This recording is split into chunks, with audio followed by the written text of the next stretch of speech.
Hey guys, Cincy32 here. I just saw the Joker movie this Friday, earlier today with my father. I was really excited to see it, and I just wanted to kind of give you my review of it. There's not going to be any spoilers or anything. I think overall I'd probably give it a 7.5 or 8. I was disappointed with it. It's not a bad movie at all. It's just that I had a lot of expectations going into it. I was really hyped by the trailers. And all the political media nonsense going into it too. Now I suspected, there may have been some tomfoolery with the, controversy behind the movie, given that Todd Phillips, he is a Passover worshiper. The media doesn't eat their own, but I will say, even though he's a Passover worshiper, maybe he's our Passover worshiper. I've known Todd Phillips for a long time. His very first movie, he did this when he was still in film school. If I'm, correct me if I'm wrong in the comments, but his first movie that, like I said, I think he did it in film school still, was Hated, the Gigi Allen documentary. I saw that probably when I was like 15 or something, and that was when I was really into like hardcore punk rock a lot. I still have my punk vest from those days. I'll show you guys sometimes. It's pretty cool, I DIY punk shit. My main back patch on that was Gigi Allen, Hated in the Nation. So I know Todd Phillips from early on in his career, before the Hangover movies. I've seen most of his movies, not all of them. And I mean, everything that he's done, that I've seen, I've liked. In fact, I would say Hated is, it's in my top 10 favorite movies. I did make a list, and I want to do a video on my top 10 at some point. That's a very good documentary. And, I mean, Gigi Allen's just fucking scumfuck, awesome dude. So, I've always known Todd Phillips, always liked him. So, with it being him making this movie, the Joker movie, it looked good by itself. But with his pedigree, I thought, my hopes were higher than normal, maybe, if it was just some Joe Schlo. But, so I would give the movie like 7.5, maybe 8. Issues that I had with the movie, not much action to it. Now, I didn't really expect it to have like a whole lot of action, but looking at the trailers and stuff, it looks like there would be a lot more action than there was in the movie. The action is pretty sporadic throughout most of the movie, and then the end of it, there's a decent. I mean, there's more action at the end of the movie than really the whole rest of the movie. And the end's really good. The end's really good. That's the strongest point of the movie. Really, is probably the last maybe 15 minutes. Now, I will say the end, it did. I saw it coming. I saw what they were going to do at the end. I kind of. And I didn't know any of the spoilers going into it, but I could predict what was going to happen at the end there. Now, my dad, he didn't. He was surprised by the ending, so maybe not everyone was going to predict the ending. What I didn't. Now, the lack of action wasn't necessarily that bad with the movie. I mean, there's a lot of movies I like that, there's, like Taxi Driver, for instance. That's one of my top 10 favorite movies, too. There's not a whole lot of action going on in Taxi Driver for most of the movie. So I don't really have a problem with there being a lack of action. And just for the record, I'm not a comics book movie fan at all. I fucking hate comics book movies. I've never seen any of the fucking Avenger movies.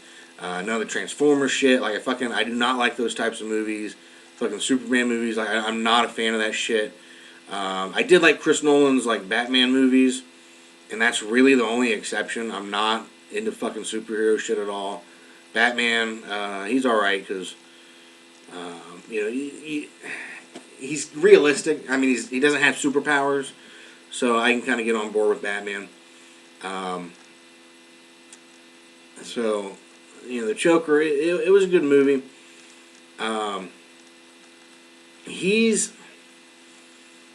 what really kind of hurt it in my eyes the most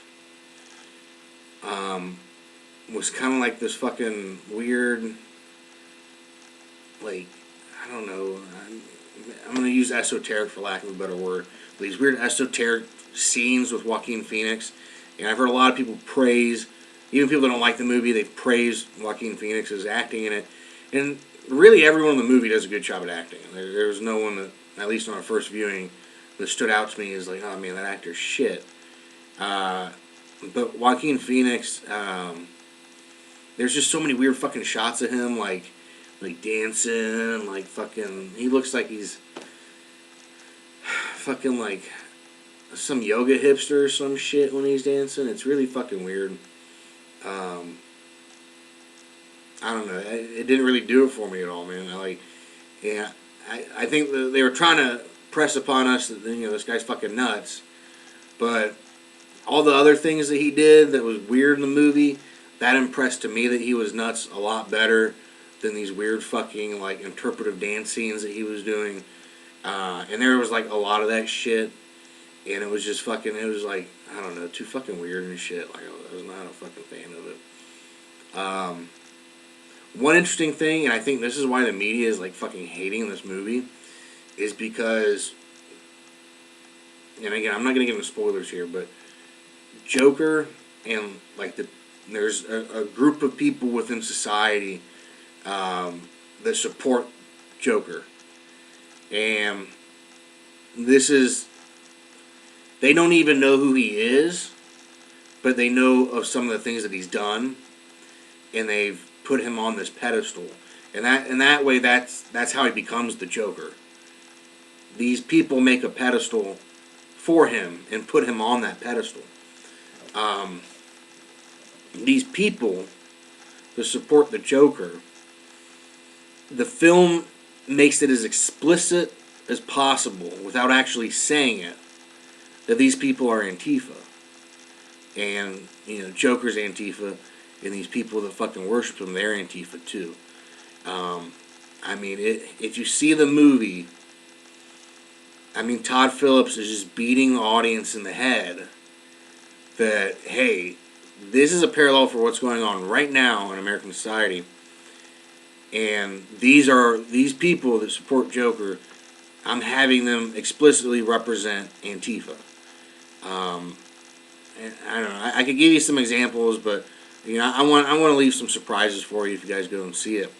But trust me, the Joker supporters are Antifa, 110%.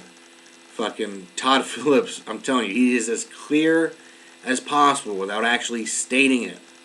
They are Antifa. Also, Bruce Wayne, Batman. He's in this movie, but he's a little kid, and his parents are alive in it. His father, Thomas Wayne, he is Donald Trump in this movie. I don't think that Phillips is as explicit with his dad being Donald Trump as he is about the Joker supporters being Antifa, but he is, like, and you'll notice that. I mean, it's in a way, like, a lot of the shit that lets you know that the Joker supporters are Antifa also tips you off to knowing that Thomas Wayne is that he is Donald Trump. So I want to make those points. I really think that's why the movie is being smeared so much by the media right now, and by the FBI. The FBI put out this bogus fucking statement saying that they had credible threats that there'd be a shooting and all this shit at the theater. I've seen, so there was actually, someone was on fucking 4chan, and they were actually fucking fed, FBI, and they were LARPing, trying to instigate people to do violence. And I think it was in relation to screenings of this movie. I'm not 100% sure on that, but I'm pretty sure that's what it was. If you want to look into that more, I mean, you can probably just Google it or DuckDuckGo it, YouTube it. I think Mr. Obvious, he did a video on that 4chan incident on his channel. So, I think the FBI is they're in cahoots with the media trying to smear this, because this is from an American Passover worshiper, this is a very surprising movie to be explicitly stating that Antifa are the fucking bad people and the fucking villains. I mean, to see this on a national level being laid out for all of America and the whole fucking world, actually, not just national. That's really that's something. That's something. So I'm gonna stop talking about the politics and stuff of the movie. Well, actually, no. I'm gonna bring up one other thing that I noticed, and I haven't looked at a whole lot of reviews for this movie, but I haven't seen anyone else touch on this from what I've seen. The movie is also kind of based and red-pilled in that it fucking paints such a realistic and negative spotlight on single motherhood. And again, I'm not going to get into spoilers, but just keep that in mind when you go see the movie. It's going to take a while until the movie really beats you over the head with it, but it does. And when it does it, you might be brushing it off. You might not be looking at it as an attack on single mothers and how ineffectual and horrible they are as parents. Like 99% of the fucking time. I mean, not all single moms are bad, but let's be honest, most of them are. The movie makes that really fucking clear. And again, I don't really know how to talk about it without getting into spoilers, but keep that in the back of your mind when you see this movie. It's not going to really beat you over the head with it until later on in the movie, but once it does, I mean, it fucking drags the whole concept of single motherhood and single mothers even being able to raise children. I mean, that fucking drags that shit through the mud. Other than that, I mean, like I said, all the acting was good. There's really nothing in the movie about incels and shit. Like, they're fucking grasping at straws for that. I mean, there's like one little thing in the movie that might be fucking, you might be able to stretch and say like, oh yeah, that's, there's the incel shit in the movie, but it's a fucking huge stretch. And that particular instance of that, it's so fucking short. It's not, the movie's not, that's not the route it's going for at all. It's not even fucking trying to address that, really. It's just stupid. It's really fucking stupid.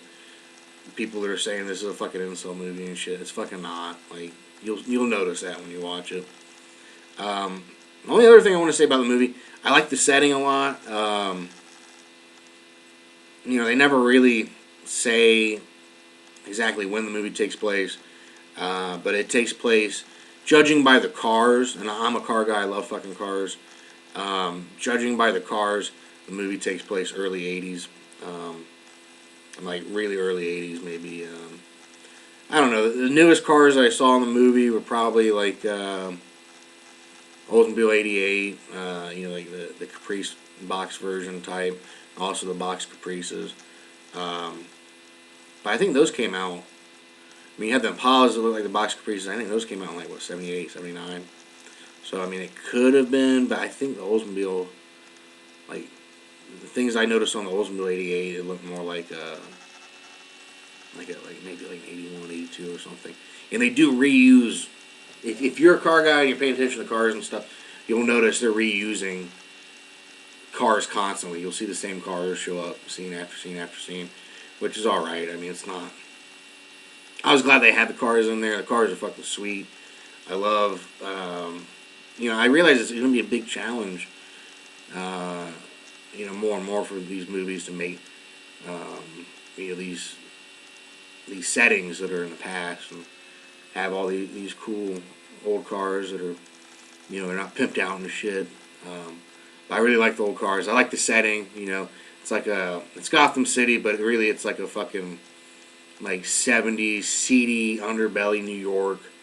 Like kind of like what you saw in like Taxi Driver and shit. Just when New York City was fucking crime riddled, fucking just fucking filth, man. You'd see a scene from the street in fucking New York City. They make movies there. They didn't even have to fucking do anything. If they wanted to have a fucking shitty slum place, I mean, that just fucking, it oozed that shit out in those movies, those scenes. That's what this does, and that's really cool. I like that a lot. So, I will say again, kind of disappointed. Not a bad movie. Not a bad movie. Not as good as I thought it would be. Not as funny as I thought it would be either. I mean, like, I don't know. I will say I liked the end. The end was very, very strong. The end really helped out the movie a lot. The end was great. Like the last 15 minutes or so. And I'm hoping they're going to do a sequel. And maybe the sequel could just be like, it goes straight to Batman. Or maybe it's a sequel actually to the Joker. But, you know, if it goes straight to Batman, it's still in the same, like, you know, this universe, this instance of it. So, I hope that's what they do. I really hope they make a sequel. Because as strong as the movie ended, I want a sequel. I mean, they have set it up. And if they can do a sequel to it, and have all the, I mean, that's when they could load it in with all this action, and it would just be fucking amazing, especially with that setting. And they've already done all this character development and shit too. To be realistic though, I don't think there's going to be a sequel. I suspect Todd Phillips is going to get blackballed from Hollywood. I don't know. We'll see. I mean, he's got some fucking balls to make a movie and say, yeah, this is fucking Antifa. They're the fucking bad people. Watch out. So, go see it. If you want to go see it, go see it. And if you're kind of on the fence about it, like I said, not comic book movie. I didn't think it would be. Not a comic book movie. Not a whole lot of action in it.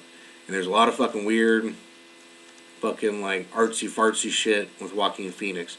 There were fucking times his performance in this reminded me like a little bit of Inherent Vice and shit. Which Inherent Vice wasn't a good movie. Like it was fucking retarded. But I will say that I like Joaquin Phoenix's his acting in Inherent Vice better than I liked it in Joker. A lot of people praising him. He didn't do a bad job, but like I don't know. The artsy fartsy shit where he's dancing and shit. There's a lot of it. It's just fucking. It's kind of stupid. But anyways, go check it out.